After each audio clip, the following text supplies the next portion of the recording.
హరి ఓం.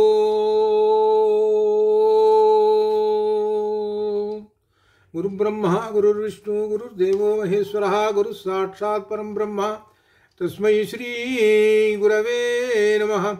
జ్ఞానానందమయం దేవం నిర్మలస్ఫటికాకృతిం ఆధారం సర్వవిద్యానాం హయగ్రీవముపాస్మహే. శృతిస్మృతిపురాణానాం ఆలయం కరుణాలయం నమామి భగవత్పాదం శంకరం లోకశంకరం. స్ఫురదిందువికాసమందహాసాం స్ఫురదిందీవరలోచనాభిరామాం అరవిందసమానసుందరాస్యాం అరవిందాసనసుందరీం ఉపాసే. శారదా శారదాంభోజవదనా వదనాంబుజే సర్వదా సర్వదా అస్మాకం సన్నిధిం సన్నిధిం క్రియాతు. పరబ్రహ్మణే నమః. కృష్ణయజుర్వేదాంతర్గత కఠోపనిషత్తుని అధ్యయనం చేస్తున్నాము. మొదటి భాగంలో ఇంతవరకు మనము యమధర్మరాజు నచికేతుడు జరిగినటువంటి సంభాషణలో ఆత్మవిద్య అనేటువంటి గురించి వచ్చింది. మూడవ వరంగా ఆత్మవిద్యను ఉపదేశించమన్నాడు నచికేతుడు యమధర్మరాజుని. ఇక్కడ విశేషం ఈ ఆత్మవిద్యను ఆత్మని గురించి చెప్పేటువంటి దానిలో ఇందులో కూడా శ్రవణయాపి బహుభీయో నలభ్యః శృణ్వంతోపి బహవో యం న విద్యుః ఆశ్చర్యో వక్త కుశలోస్య లబ్ధా ఆశ్చర్యో జ్ఞాత కుశలానుశిష్టః. ఇదంతా ఆశ్చర్యంగా ఉన్నది ఈ ఆత్మ అనేటువంటిది చెబుతున్నాడు అనమాట. దేనిని గురించి వినడానికి అనేకులు చే సాధ్యపడదు అనగా విన్నప్పటికీ ఎందరో దేనిని అర్థం చేసుకోలేకపోతున్నారు. వింటారు చాలామంది, కానీ అర్థంగా చేసుకోలేకపోతున్నారు. అటువంటి ఆత్మను గురించి ఉపదేశించేవాడు అరుదే. ఈ ఆత్మవిద్యను గురించి ఉపదేశించేటువంటి వాళ్ళు చాలా తక్కువ మంది ఉన్నారు. పోనీ వినేవాళ్ళు ఉన్నారా? వాళ్ళు కూడా చాలా తక్కువేను.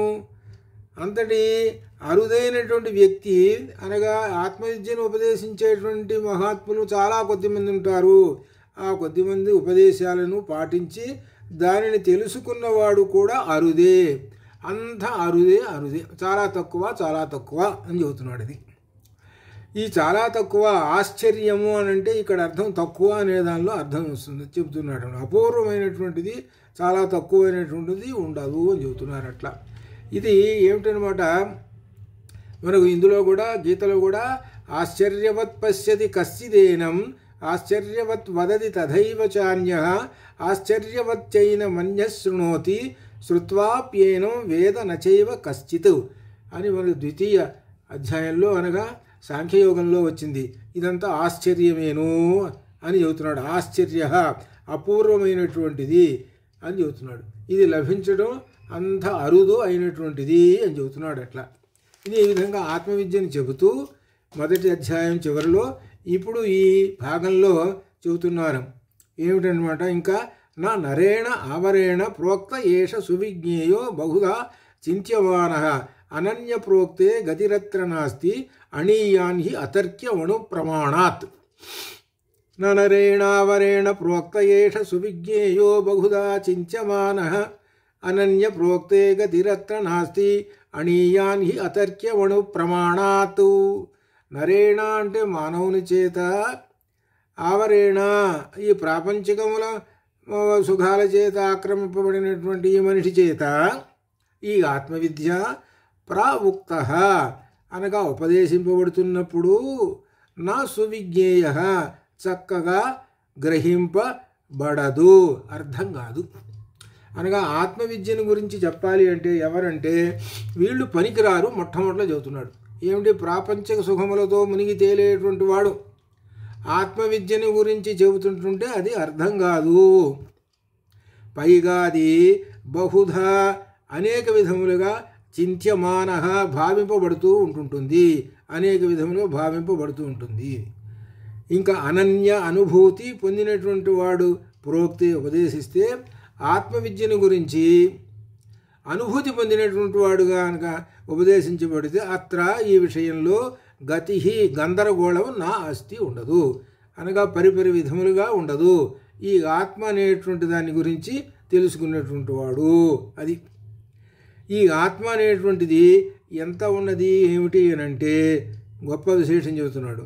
అణు ప్రమాణాత్, అణువు కంటే కూడా అణీయాన్ సూక్ష్మమైనది, అతర్క్యం తర్కానికి కూడా అతీతమైనటువంటిది, తర్కానికి కూడా లొంగదు అని చెబుతున్నాడు. అది తర్కం చేత కూడా ఈ ఆత్మను చెప్పలేము అని చెబుతున్నాడు. ఈ విషయమే మనకు బ్రహ్మసూత్ర భాష్యంలో కూడా మా వ్యాసులు వారు ఆ బ్రహ్మసూత్రాలు రాసేటువంటి దానిలో కూడా ఈ ఆత్మ తర్కానికి కూడా లొంగదు, తర్కాన్ని కూడా అతిక్రమించి ఉంటుంది అనే విషయం కూడా రాశారు. అలానే తర్కమే కాదండి, ఇంకా విశేషమైనటువంటి ఎన్నైతే శాస్త్రాలు ఉన్నాయో యోగానికి కూడా దానికి కూడా లొంగదు ఈ ఆత్మ అనేటువంటిది, అనగా ఈ బ్రహ్మము ఆత్మ విద్య అనేటువంటిది. ఇది ప్రత్యేకంగా అన్నింటినీ వదిలివేసేసి అన్నిటినీ దాటుకుంటూ అన్నిటినీ భేదించుకుంటూ చివరికి ఉన్నతమైన శిఖరంలో స్థాపితమై ఉంటుంది ఈ బ్రహ్మ విద్య అని బ్రహ్మసూత్రాల్లో వస్తుంది.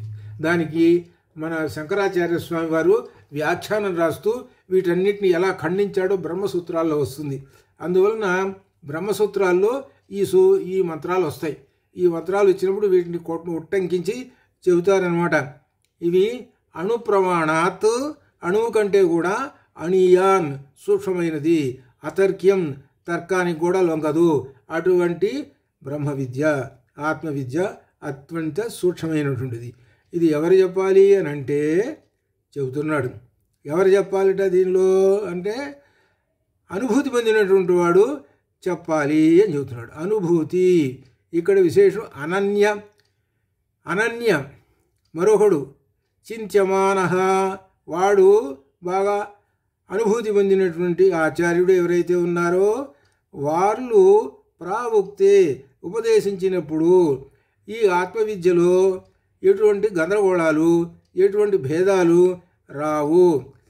అట్లా కాకుండా స్వర్గసుఖాలు అనగా సుఖసుఖాలు అనగా ప్రాపంచిక సుఖాలు వీటిల్లో మునిగి తేలేటువంటి వాడు ఎవరైనా సరే, నేను చెబుతున్నానండి ఆత్మవిద్యను గురించి బ్రహ్మ విద్యను గురించి వినండి అని అంటే ఆయన ఎలా చెబుతాడనంటే రకరకాల మార్గాల్లో చెబుతాడు. ఇది ఆత్మవిద్య ఇది ఆత్మవిద్య అనగా అంటే ఏంటనమాట, ఆత్మవిద్యకు భిన్నంగా చెబుతాడు. కానీ అంటే అర్థం ఏమిటి, ఆయనకు అనుభూతి పొందలేదు. అనుభూతి పొందినటువంటి వాడు చెబితేనే ఈ ఆత్మవిద్య రాణిస్తుంది. అది దీనిలో చెప్పేది. అది గొప్ప విశేషమైనది ఆత్మవిద్య అని చెబుతూ తర్వాత సూత్రంలో నచికేతుడు ఒప్పుకుంటున్నాడు. నచికేతుడి యొక్క బుద్ధిని మెచ్చుకొని విద్యార్థిని గురువుగారు మెచ్చుకుంటున్నాడు. నైషాతర్కేణ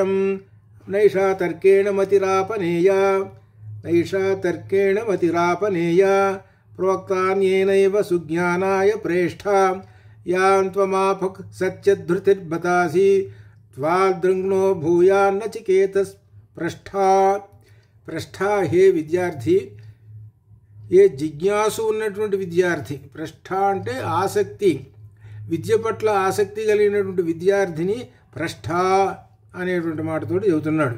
ఈయన నచికేతుడు సత్యధృతి, నీవు సత్యనిష్టలో ఉన్నటువంటి వాడి, ఏదైతే నీవు కోరుకున్నావో ఆత్మవిద్యను దాని మీదనే నిలబడి ఉన్నావు. నేను ఎన్నో లోభాలు చూపిస్తే వాటిల్లో దేనికి నీవు లొంగలేదు, నీవు సత్యధృతిలోనున్నావు అని చెబుతూ ఇంకా విశేషంగా, హే ప్రేతమ విద్యార్థి, నీవు పొందినటువంటి ఈ జ్ఞానం తర్కం వల్ల లభించేది కాదు. నువ్వు ఆల్రెడీ అనగా ఇప్పటికే ఈ మాటలతోటే కొంత అర్థం చేసుకున్నావు. ఆత్మవిద్యను గురించి అర్థం చేసుకున్నావు. ఈ సత్యాన్ని గ్రహించిన వ్యక్తి ఉపదేశించగా దానిని పాటించినప్పుడు అది శ్రేష్టమైన జ్ఞానానికి. సత్యం ఎవరికైతే తెలుస్తుందో ఆత్మవిద్యను గురించి వాళ్ళే బోధించాలి. కాబట్టి నువ్వు సత్యనిష్టమైనటువంటి వాడివి, నీకు నేను బోధిస్తూ ఉన్నాను అనగా యమధర్మరాజుకి ఈ ఆత్మవిద్యను తెలుసు, ఆ తెలుసు కాబట్టి ఉపదేశిస్తున్నాడు. నీ వంటి విద్యార్థులు మాకు లభించాలి అని. యమ సంయమతామహం, యమః అనే మాట వేశాడు. సంయమతాం, నిగ్రహ శక్తి ఉన్నటువంటి వాళ్ళల్లో ఎవరు యమః, అక్కడ పరమాత్మ చెప్పాడు. ఈ నిగ్రహ శక్తి ఎవరికి ఉంటుంది అంటే ఆత్మవిద్య ఉంటేనే ఉంటుంది, లేకపోతే ఉండదు. అక్కడే చెప్పాడు ఆయన.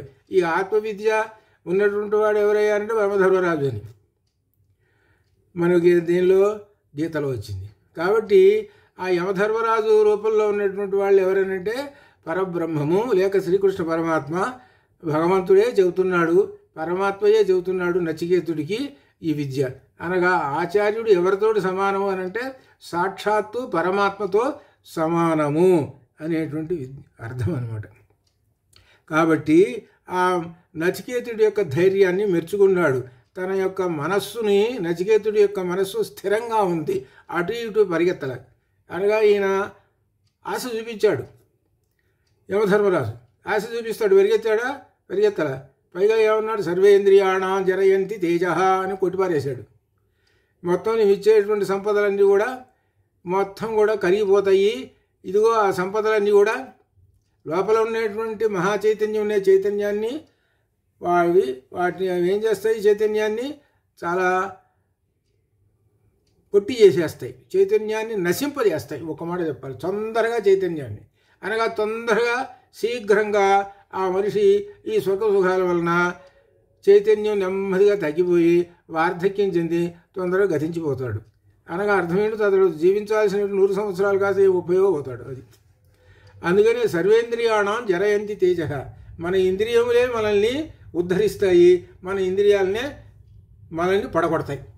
రెండు అని దాని యొక్క అర్థం, ఇంద్రియములే. కాబట్టి ఇంద్రియముల నిగ్రహ శక్తితో ఉండి వాటిని జ్ఞాన మార్గం వైపు కనుక నడుపుతుంటుంటే ఆత్మ కనపడుతూ ఉంటుంది.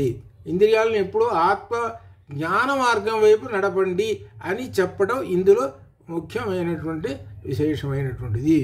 5 ఇంద్రియాలని జ్ఞాన మార్గం వైపు నడపాలి. అయితే 5 ఇంద్రియాలు ఎప్పుడు చూసినా అవి విషయ సుఖాలముంటే పరిగెత్తుతాము మేము అని అంటుంటాయి. వాటిని తీసుకొచ్చి నీవు లైన్లో పెట్టేసుకోవాలి, నీ వశంలో ఉంచేసేసుకోవాలి. ఆత్మవశ్య విధేయాత్మ మనకు భగవద్గీతలో చక్కగా చెప్పాడు. ఇవి పరిగెత్తుతూ ఉంటుంటాయి, వాటిని పట్టుకోవాలి. వీటన్నిటికీ మూలం ఏంటి, మనస్సు. చంచలం హి మనఃకృష్ణ అని అన్నాడు. కాబట్టి ఆ మనస్సుని నీవు ధ్యాన యోగంతో ఆ చంచలమైన మనిషిని స్థిరంగా చేసుకోవాలి. ఆ మనస్సుని ఇంత విశేషాలు ఉన్నాయి. కాబట్టి ఇంత విశేషాలతో ఉన్నటువంటి ఆ ఆత్మవిద్యను పట్టుకోవాలి అని అంటే సరైన గురువు కావాలి. ఆ గురువు ఆత్మవిద్యను తెలిసినటువంటి వాడే, అనుభూతి పొందినటువంటి వాడై ఉండాలి. ఆయన చెబితే అప్పుడు అర్థమవుతుంది అని కూడా చెబుతూ ఇక క్రమక్రమంగా దీనిలోకి వస్తున్నాడు. ఇక్కడ ఏమంటున్నారంటే గొప్ప విశేషం కూడా కర్మఫలాలను గురించి కూడా చెబుతున్నాడు యమధర్మరాజు. నేను కర్మఫలాల వల్లనే వచ్చాను, నేను యజ్ఞం చేశాను, యజ్ఞం చేయటం వల్లనే నాకు ఈ పదవి వచ్చింది, కానీ ఈ పదవి అనేటువంటిది శాశ్వతము కాదు అని చెబుతున్నాడు. అని ఒక ఉదాహరణగా తానే చెబుతున్నాడు. జానామి అకం సేవధి ఇత్యనిత్యం సేవధిరిత్యనిత్యం నహి అధ్రువై ప్రాప్యతే హి ధ్రువం తతో మయా నాచికేతః చితోగ్నిః నాచికేతశ్చితోగ్నిః అనిత్యై ద్రవ్యై ప్రాప్తవానస్మి నిత్యం. నేను యజ్ఞాలు చేశాను, యజ్ఞం కర్మఫలాలు అశాశ్వతమైనటువంటి నాకు తెలుసు. నేను చేసి ఏం చేశాను, చేయటం వల్ల నాకు యజ్ఞాలు చేయడం వల్ల నాకు మంచి పదవి వచ్చింది. ఆ పదవి ఏంటి, ఇదిగో ఈ యమధర్మరాజు పదవే వచ్చింది. అవి ఏమిటి, యజ్ఞం ఏమిటి, యజ్ఞకర ద్రవ్యాలన్నీ ఏమిటి, అశాశ్వతమైనటువంటిది. యజ్ఞ ద్రవ్యాలంటే కట్టెలు, పుల్లలు, అగ్ని, ఇవన్నీ వచ్చి అక్కడ పెట్టుకొని నెయ్యి ఇదంతా పెట్టుకుంటేనే కానీ ఆ యజ్ఞం చేయలేము. ఇవన్నీ ఏమిటి, అశాశ్వతమైన వస్తువులతోటి సంపాదించింది ఏమిటయ్యానంటే మళ్ళీ అశాశ్వతమైన వస్తువునే సంపాదించాం. అనగా స్వర్గసుఖాలు వస్తాయి, స్వర్గసుఖాలు వస్తే అవి అశాశ్వతమైన వాటితోటి సంపాదించేది అశాశ్వతమైనవే వస్తూ ఉంటాయి అని అర్థం. అది దాని ఉదాహరణ నేను యజ్ఞం చేశాను, నాకు బ్రహ్మదేవుడు గారు నాకు పదవి ఇచ్చాడు. ఏంటి, నాకు ఖాళీ పదవి దక్షిణ దిక్కు ఉందిరా, నువ్వు వరా ఆ పదవిలో పోయి కూర్చోరా, ఆ దక్షిణ దిక్కులో ఉన్న పదవి యమ పదవి, అక్కడ నీవు నీ యొక్క పని చేయి అని చెప్పాడు. నిగ్రహ శక్తితో ఉండాలి, జాగ్రత్త అని చెప్పారు. ఇక్కడ యమధర్మరాజుకి ఒక లక్షణం పెట్టేశాడు కూడా, జాగ్రత్త. యమధర్మరాజు ఏమిటో తెలిసినా, నీ కాలు ఒకటి అగ్నిలో ఉంటుంది, ఒక కాలు చందనంలో ఉంటుంది. నీవు ఎప్పుడైనా సరే నిగ్రహ శక్తి కోల్పోయి నువ్వు కనుక శిక్షలు వేసేటప్పుడు ఒకటికి ఎక్కువ ఒకటికి తక్కువ రకరకాలుగా వేసావా, ఆ చందనంలో ఉన్న కాలేవ దిగబడిపోతుంది, ఈ అగ్నిలో ఉన్న కాలేవ నిన్ను కాల్చేస్తుంది. ఇది అందుకని ఎల్లప్పుడూ ఆయన అట్లా అంతటి భయం పెట్టేశాడు. పరమాత్మ కూడా ఆ యమ పదవికి అంత భయపెట్టేశాడు. పిచ్చి వేషాలు వేసావా నాశనం అయిపోతావు, నీ ఇష్టం, నువ్వు ఎట్లా ఉండాలో తెలిసిన కరెక్ట్గా ఉండాలి. యమ సంయమతావహం అని అన్నాడు. కాబట్టి ఆ కూర్చున్నటువంటి వాడు అది పైకి ఏమిటి యమధర్మరాజు యొక్క దీనిలో కనబడుతూ ఉంటుంటాడు. ఆయన వేసేటువంటి శిక్షలు కానీ ఆయన పరిపాలించేవి చెప్పేవి కానీ అవన్నీ ఎవరివి? లోపల ఉన్నటువంటి పరబ్రహ్మానివి, పరమాత్మవి. పైకి మాత్రం యమధర్మలాగా కనబడుతుంటాడు. ఇట్లా ఈ విధంగా ఉంటుంది అన్నమాట. ఇది మనకు యముడి గురించి తెలుసుకునేటప్పుడు ఇవి. కాబట్టి యముడు ఆ కర్మఫలాలని అనుభవించారు. ఉదాహరణకి నేనేను అని ఇంకా చెబుతూ ఇంకా ఏం చెబుతున్నాడంటే కామస్యాప్తిం జగత ప్రతిష్టాం క్రతోరనంత్యం అభయస్య పారం స్తోమం భగదుర్గాయం ప్రతిష్టాం దృష్ట్వా ధృత్యా ధీరో నచికేత అత్యస్రాక్షీ నచికేతుడు అత్యస్రాక్షీ తిరస్కరించాడు. వేటిని తిరస్కరించాడు? కామస్య ఆప్తిం జగత ప్రతిష్ఠా. ఈ జగత్తులో గొప్పవైనటువంటి కామములు కోరికలు ఉన్నాయే వాటన్నిటిని తిరస్కరించాడు. క్రతోరనంతస్యం అభయస్య భారం. ఈ క్రతువుల వల్ల జరుగుతున్నటువంటి వాటికి ఫలాలు ఏవైతే ఉన్నాయో అవి అనేకమైనవి వస్తున్నాయి. అవి కూడా ఏమి చేస్తున్నాయి? మనకు భయాన్ని పోగొడతాయి, మనకు అభయాన్ని ఇస్తాయి. యజ్ఞయాగాది కృతులు కూడా అభయాన్ని ఇస్తుంటాయి అన్నమాట. అంత గొప్పవి, చాలా గొప్పవి, మహత్వం కలిగినటువంటివి. ఇంకా విశేషం ఏంటంటే ఉరుగాయం సుదీర్ఘకాలం నిలిచి ఉండేవి, అనగా ఆయుష్ కూడా ఇస్తుంటాయి. చాలా ఎన్నో ఏళ్ల నుంచి వస్తున్నాయి, శాశ్వతమైనటువంటివి అని అనుకుంటాం. అవి ఏమిటి? ఆ యజ్ఞయాగాదులు ఎప్పుడో రామాయణ కాలంలో రాములు గారు చేశారు, అలానే పాండవుల కాలంలో, అట్లా ఇప్పుడు కూడా ఈ యజ్ఞయాగాదులు చేస్తూనే ఉన్నారు. అవి యజ్ఞయాగాదులు క్రమంగా వస్తూనే ఉన్నాయి. ఈ యజ్ఞయాగాదులు ఏమిటయ్యా అని అంటే పైకి అలా కనబడుతున్నా కానీ యజ్ఞో వై విష్ణు, యజ్ఞము సాక్షాత్తు పరమాత్మ స్వరూపము. ఆ యజ్ఞమును ఆచరించినటువంటి వాడికి ఇవన్నీ లభిస్తాయి అని చెబుతున్నాడు. ఈ యజ్ఞముల మరి ఎవరు చెయ్యాలి ఏమిటి అని అంటే మన గృహస్థాశ్రమ ధర్మాలు వచ్చినాయి. గృహస్థాశ్రమ ధర్మాల్లో ఉన్నప్పుడు గృహస్థాశ్రమంలో ఉన్నటువంటి మనిషి యజ్ఞం చెయ్యాలి. ఇది వానప్రస్థంలో ఉన్నటువంటి వాడు మాత్రము బ్రహ్మజ్ఞానాన్ని పొందాలి. ఇది ఇక్కడ యజ్ఞం చేయమని కాదు, యజ్ఞం చేసి తీరాలి. ఆ యజ్ఞం వలన విశేషమైనటువంటి కూడా వస్తాయి.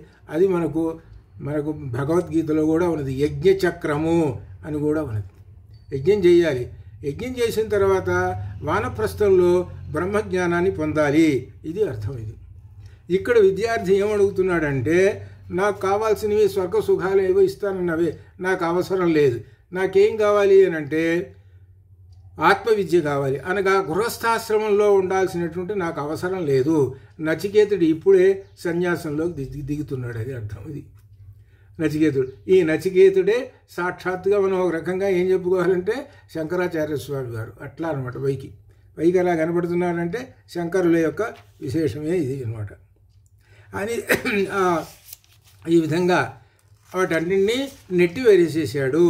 ఎవరు? నచికేతుడు. అత్యాస్రాక్షీ, అతి, ఇక్కడ ఒక పదం వేసేసాడు. వీటన్నిటిని తిరస్కరించేసేసాడు.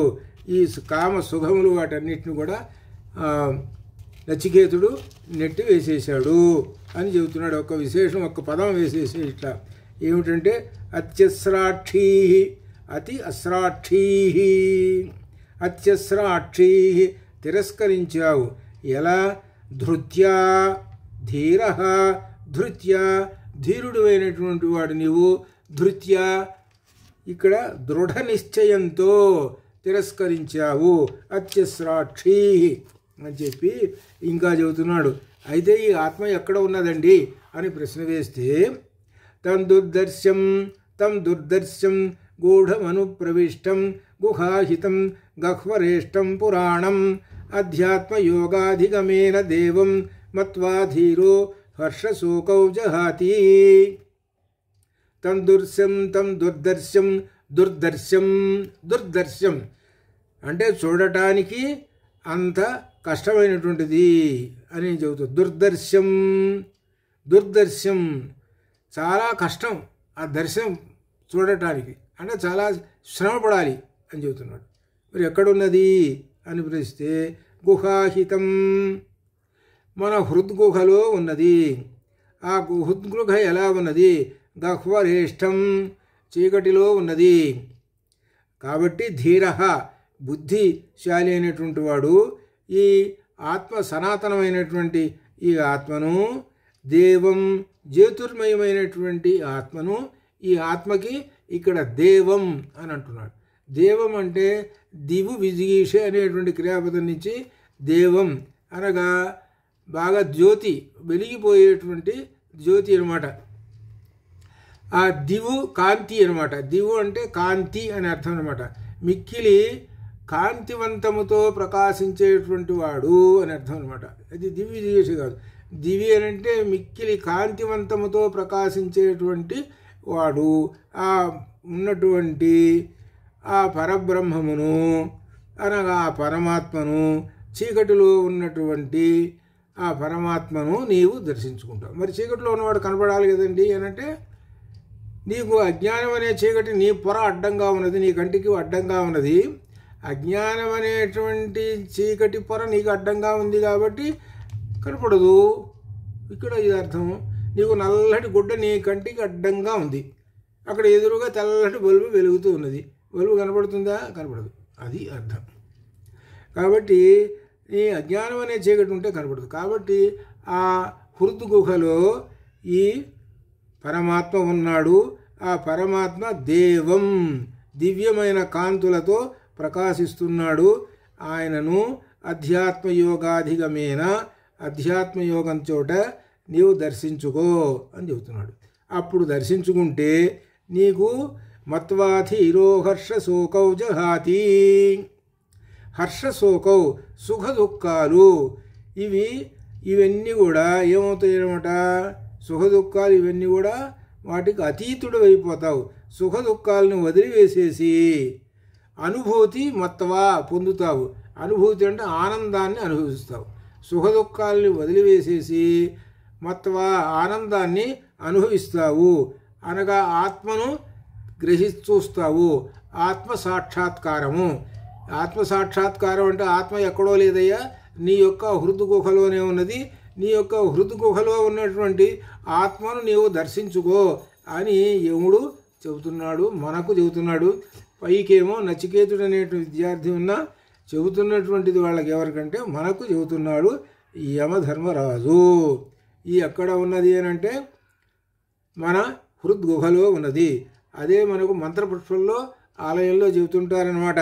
అధోనిష్ఠ్యాపితస్య అంతేనాభ్యాముపరితిష్టది జ్వాలమాలాపులం భాతి విశ్వస్యాయతన మహత్ తస్యాంతే సుషిరిగం సూక్ష్మం సర్వం ప్రతిష్ఠితం తస్య మధ్యే మహానగ్నిర్విశ్వార్చిర్విశుధోమఘ సోగ్రభుక్ విభజన్ తిష్టన్నాహారమజరకవిః తిర్యగూర్ధ్వామధస్యాయీ రశ్మియత్తస్య సంతాపయతి స్వం దేహమాపాదతలమస్తకః తస్య మధ్యే యణీయోర్ధ్వా వ్యవసితః నీలతోయద మధ్యస్థాద్విద్యుల్లేఖేవ భాస్వర నీవారసూకవత్తన్వీ పీతాభస్వత్రిణూపమా తస్యా శిఖాయా మధ్యే పరమాత్మా వ్యవసితః స బ్రహ్మా సా శివః సారిః సోక్షర పరమస్వరాట్ అని ఈ విధంగా చెబుతుంటారు. ఇది ఏమిటంటే మన హృద్గుహలో ఉన్నటువంటి ఆ ఆత్మను తెలుసుకోండి అని చెబుతున్నాడు. ఈ మంత్రాలకు అర్థం తెలుసుకుంటే మనకు ఆత్మ ఎక్కడ ఉన్నది, ఆత్మ ఎక్కడో లేదు, మన యొక్క హృద్గుహలోనే ఉన్నది. మనం ఆత్మ కోసం అక్కడక్కడ తిరుగుతుంటాం కాదు, మనలోనే ఉన్నది అని చెబుతున్నారు. ఇది తెలుసుకోండి, మనలో ఉన్నటువంటి ఆత్మను తెలుసుకోండి. అధ్యాత్మయోగాధిగమేన దేవం, ఆ దివ్యమైన కాంతులతో ప్రకాశించేటువంటి ఆత్మను తెలుసుకో. తెలుసుకున్నప్పుడు నీకు మత్వాధీరో హర్షశోకౌ జహాతి, హర్షశోకములు సుఖ దుఃఖములు వదిలివేసేసి ధీర బుద్ధిశాలి అయినటువంటి వాడి నీవు మత్వా ఆనందాన్ని అనుభవిస్తూ ఉంటుంటావు అని చెబుతూ అధ్యాత్మయోగం గురించి చెబుతున్నాడు. ఏమిటంటే ఏతశ్రుత్వా సంపరిగృహ్య మధ్య ప్రగృహ్య ధర్మ్యం అణుమేతమాప్య న మోదతే మోదనీయం హి లబ్ధ్వా వివృతం సద్మ నచికేతనం మన్యే. ఈ సత్యాన్ని నీవు అర్హుడమైన గురువు నుంచి విని విచారణ చేసుకొని తెలుసుకో.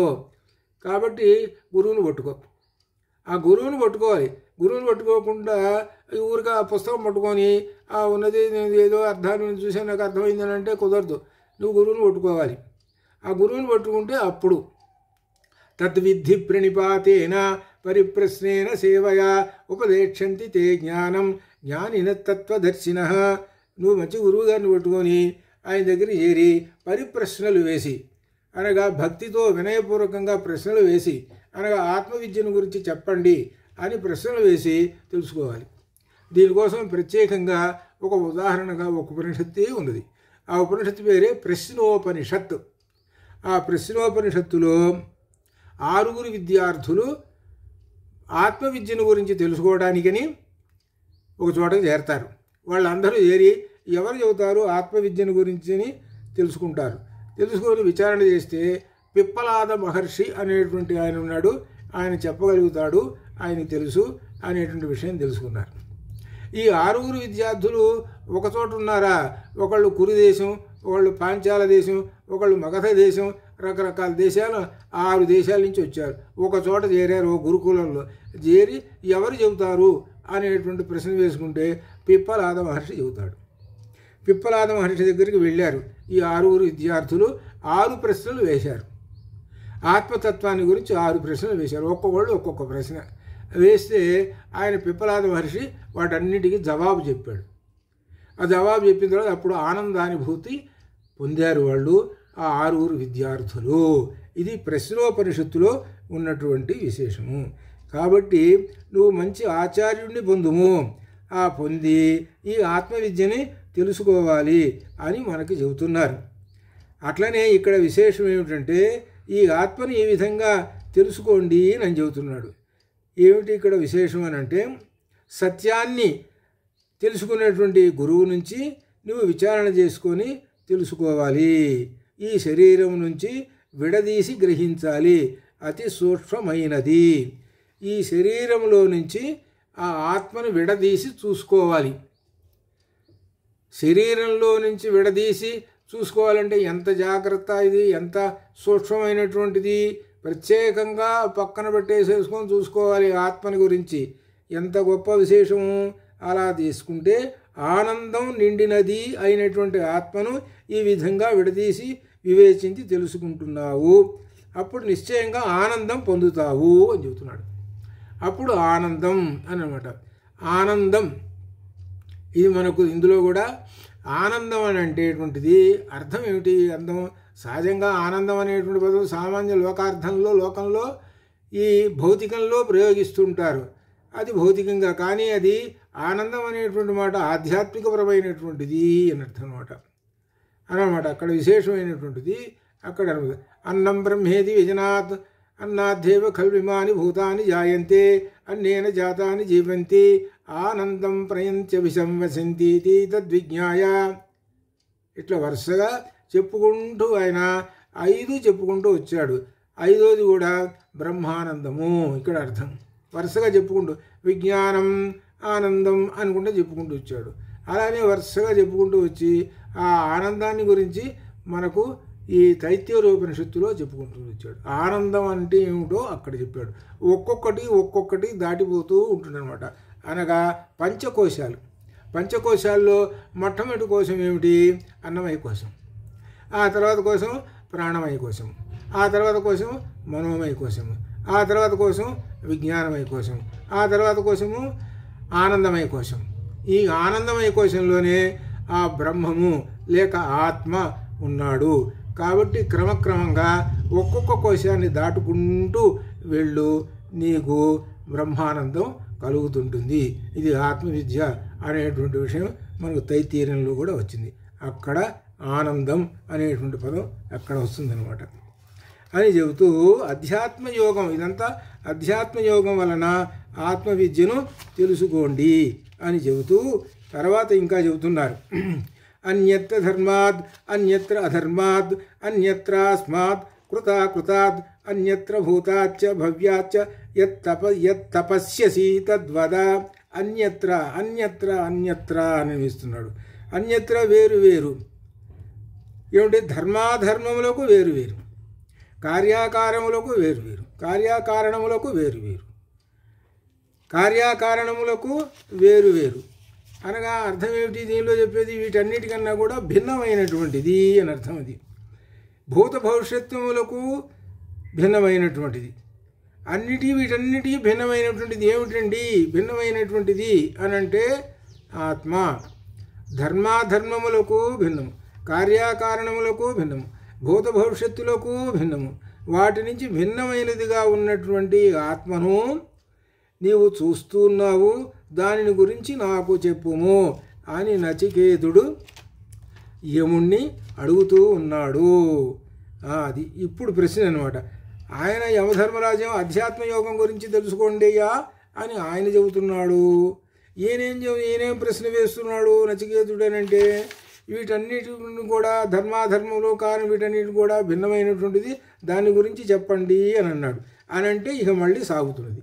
ఇక్కడ ఎట్లా ఉంటుంది? గురు శిష్యుల యొక్క ప్రశ్నలు. శిష్యుడు ప్రశ్న వేస్తే గురువుగారు చెబుతుంటారు. అనగా గురువుగారి దగ్గర ఉన్న జ్ఞాన సంపదని డ్రా చేయాలి అంటే ఆ సంపద బయటికి తీసుకోవాలి. బయటికి తీసుకోవాలంటే శిష్యుడు ఏం చేస్తాడు?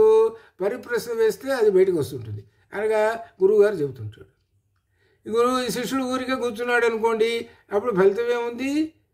కాబట్టి గురువుగారి దగ్గర నుంచి సంపద బయటికి రావాలి, జ్ఞాన సంపద అంటే శిష్యుడు ప్రశ్న వేయాలి. ఆ శిష్యుడు ప్రశ్న వేశాడు, ధర్మాధర్మాలకి వీటన్నిటి కూడా అతిరిక్తం అండి, కాబట్టి ఆ అతిరిక్తమైనటువంటి బ్రహ్మ విద్యను చెప్పండి అని చెప్పంటే ఇప్పుడు అసలు విషయం బయటికి వస్తున్నది. ఇక్కడ ఉంది. ఇప్పుడు ఈ మంత్రంలో గొప్ప విశేషం.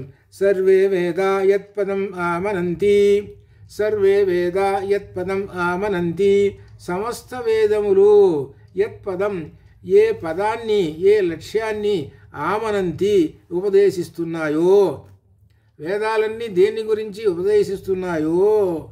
ఒకటి తపాంసి సర్వాణి చ యద్వదంతి, సర్వాణి తపాంసి సమస్త తపస్సులు అన్నీ కూడా దేన్ని గురించి వదంతి ప్రకటిస్తున్నాయో, సమస్త తపస్సులు కూడా దేన్ని గురించి లక్ష్యంతో జరుగుతూ ఉన్నాయో. యదిచ్ఛంతి బ్రహ్మచర్యం చరంతి, దేనిని ఇచ్ఛంతి కోరి బ్రహ్మచర్యాన్ని చరంతి పాటిస్తున్నాడో. బ్రహ్మచర్యము అని అంటే అర్థం ఏంటన్నమాట? బ్రహ్మమును గురించి తెలుసుకోవటము అని ఒక అర్థం. ఇంకొక అర్థం బ్రహ్మచర్యం అని అంటే విద్యార్థి దశ. విద్యార్థి దశలో ఆత్మజ్ఞానం గురించి అనగా బ్రహ్మజ్ఞానం గురించి తెలుసుకోవాలి అని అర్థం. ఇంకో అర్థం. కాబట్టి ఇక్కడ చెప్పుకునేది ఏంటనమాట?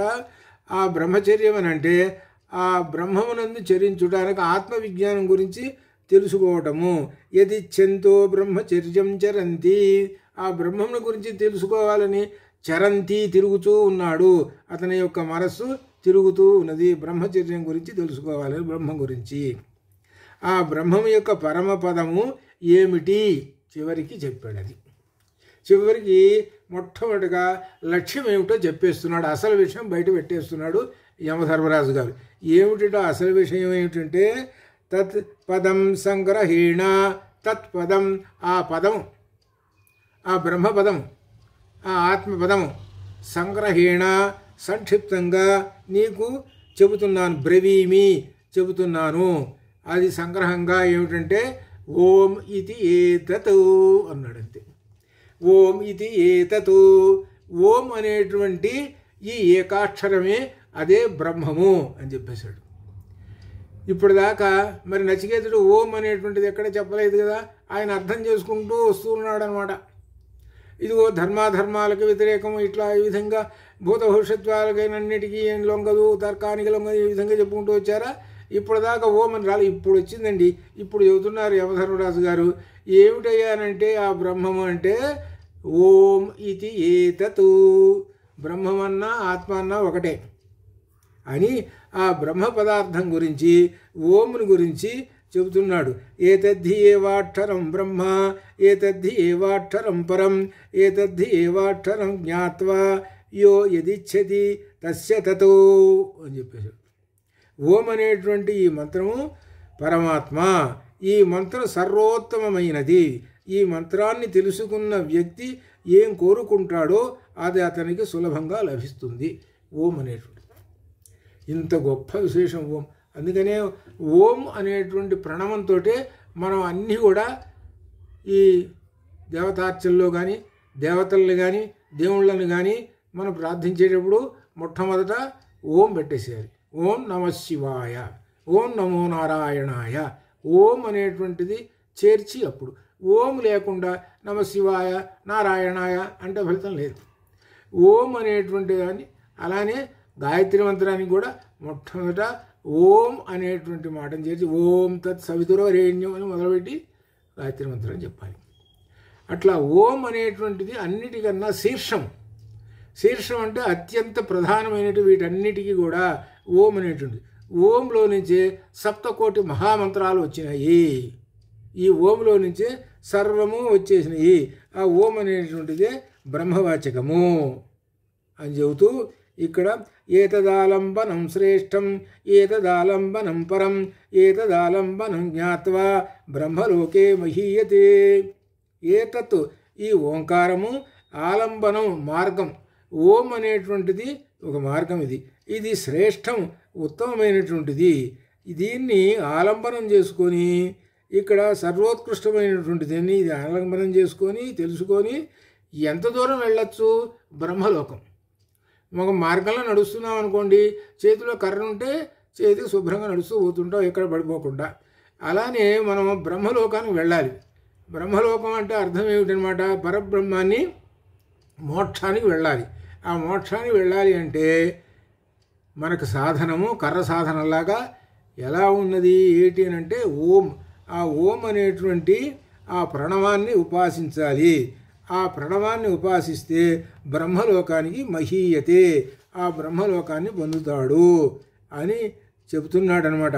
కాబట్టి ఇంతవరకు చెప్పినటువంటి వాటిల్లో ఆ చివరికి యముడు ఆయన ఇప్పుడు చెప్పేశాడు ప్రధానమైన విషయం ఓంకారము. ఆ ఓంకారం గురించి చాలా గొప్ప విశేషము. ఇప్పుడు ఉపనిషత్తుల్లో కూడా ఓంకారం గురించి ఏం చెప్పారో కూడా వస్తుంది. ఈ ఓంకారాన్ని గురించి కూడా ఇందులో మనకు భగవద్గీతలో కూడా ఓంకారం గురించి వచ్చింది. ఓమిత్యేకాక్షరం బ్రహ్మ వచ్చింది. అట్లా ఈ విధంగా ఓమిత్యేకాక్షరం ఓం అనేటువంటిది ఆ బ్రహ్మమును ఎవరైతే ఉపాసన చేస్తూ అంత్యకాలంలో ప్రాణం వదిలేసేస్తారో అనగా దేహాన్ని వదిలేసేస్తారో ఆ దేహాన్ని వదిలేసినటువంటి వాడు బ్రహ్మలోకం చేరుకుంటాడు. అంత గొప్పదైనటువంటి ఓంకారము అని ఆ ఓంకారాన్ని గురించి ఇంకా విశేషంగా ఇక్కడి నుంచి ఆత్మతత్వాన్ని గురించి విశేషంగా వస్తూ ఉన్నది. దాన్ని మనం అధ్యయనం చేద్దాము. తర్వాత చెప్పుకున్నటువంటి ఎపిసోడ్లో తర్వాత భాగం ఇది రెండవ భాగం అన్నమాట. ఓం పూర్ణమదః పూర్ణమిదం పూర్ణాత్ పూర్ణముదచ్యతే పూర్ణస్య పూర్ణమాదాయ పూర్ణమేవావశిష్యతే. అసతో మా సద్గమయ తమసో మా జ్యోతిర్గమయ మృత్యోర్మా అమృతంగమయ. ఓం శాంతి శాంతి. శుభం భూయాత్.